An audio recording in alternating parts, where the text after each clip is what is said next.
Assalamualaikum warahmatullahi wabarakatuh. Nama saya Muhammad Abaz Zafri bin Azhan, bernombor siri BDB 2107-083. Pada hari ini kumpulan kami akan membentangkan mengenai sebuah isu yang bertajuk rasuah musuh nombor satu negara. Hal ini boleh dikatakan kerana Ahli Dewan Negara sendiri menggesa kerajaan agar mengeluarkan statement bahawa rasuah dan salah guna kuasa ialah musuh nombor satu negara. Hal ini dikatakan sendiri oleh Datuk Zulkifli Ahmad yang merupakan Ketua Suruhanjaya Pencegahan Rasuah Malaysia. Beliau berkata hal itu kerana dalam Malaysia sendiri mempunyai banyak aktiviti dan perkara yang berkaitan politik dan kerajaan yang berkaitan dengan salah guna kuasa, iaitu rasuah. Perkara ini boleh menjatuhkan nama negara kerana kita sendiri apabila mendengar negara lain mempunyai pemimpin yang mendapat jawatan hasil daripada rasuah, semestinya kita sendiri akan memandang rendah negara tersebut. Jadi apa itu rasuah? Rasuah ialah sejenis upah ataupun dorongan yang akan menyebabkan seseorang itu untuk melakukan atau tidak melakukan sesuatu tugasan yang berkaitan dengan hal-hal rasmi. Rasuah boleh terdiri dalam banyak perkara, tidak semestinya wang. Ia juga berbentuk dalam bonus dan pelbagai perkara lain. Rasuah haruslah dicegah kerana rasuah ini sendiri boleh terjadi dalam kalangan kanak-kanak. Kenapa dalam kalangan kanak-kanak? Kita boleh lihat apabila seseorang pelajar ingin menjadi ketua kelas atau mendapat jawatan yang besar, cara beliau mendapatkannya ialah dengan cara membayar orang-orang lain dengan makanan dan berkata, saya akan memberikan makanan ini kepada kalian, tetapi kalian harus memilih saya dan mengundi saya sebagai ketua kelas. Jadi hal ini haruslah dicegah walaupun dalam kalangan usia yang kecil. Sekian daripada saya berikan kepada pembentang yang seterusnya. Terima kasih.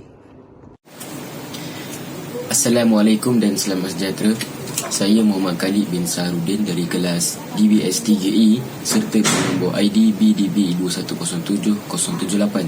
Seperti yang kita semua maklum, rasuah merupakan musuh nombor satu negara selain dadah.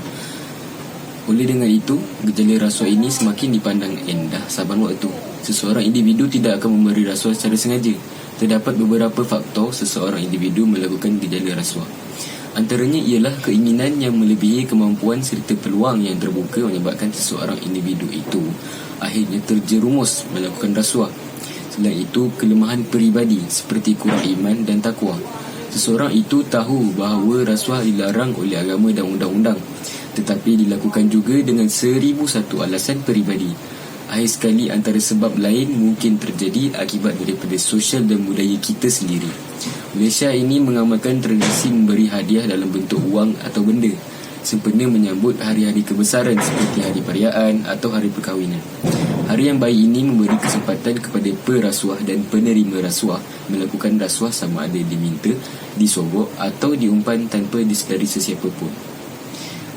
Itu adalah antara faktor-faktor rasuah. Sekian, terima kasih.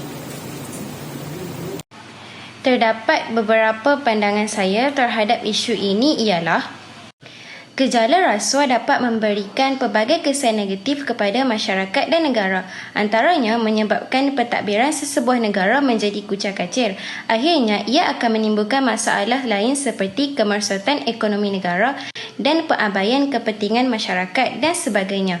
Budaya rasuah juga boleh menghancurkan pentadbiran dan pemerintahan sesebuah negara seperti yang berlaku di Filipina yang mencatatkan sejarah kejatuhan Presiden Marcos dari tampuk kepimpinan kerana gejala rasuah yang tidak dibendung. Amalan rasuah juga boleh mencemarkan maruah negara. Rasuah juga menggambarkan amalan berat sebelah dan ketidakadilan dalam sesebuah pengurusan, di mana banyak pihak lain yang dianiaya kerana perbuatan rasuah mereka. Secara tidak langsung, imej sesuatu pengurusan itu turut tercemar. Menurut artikel-artikel yang dibaca, gejala rasuah ini banyak berlaku dalam pihak kerajaan.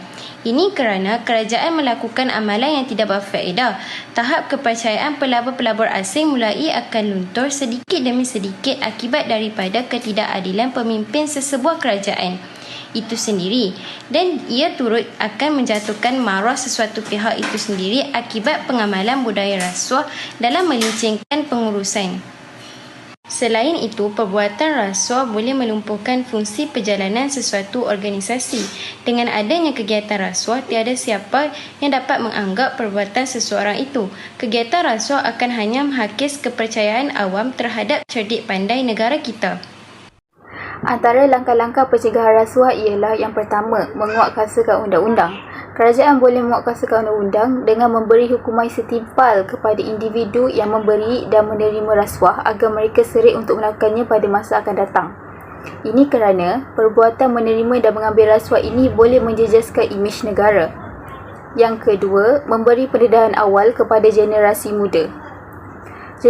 Generasi muda pada waktu ini amatlah mudah terpengaruh dengan gejala rasuah seperti ini kerana mereka kurang diberi pendedahan mengenai rasuah. Yang ketiga pula, Yang ketiga pula ialah berurusan menggunakan perkhidmatan atas talian. Individu boleh membuat urusan menggunakan perkhidmatan atas talian untuk mengelakkan daripada menerima rasuah. Ini kerana jika individu melakukan urusan secara bersemuka, ia boleh cenderung kepada menerima rasuah.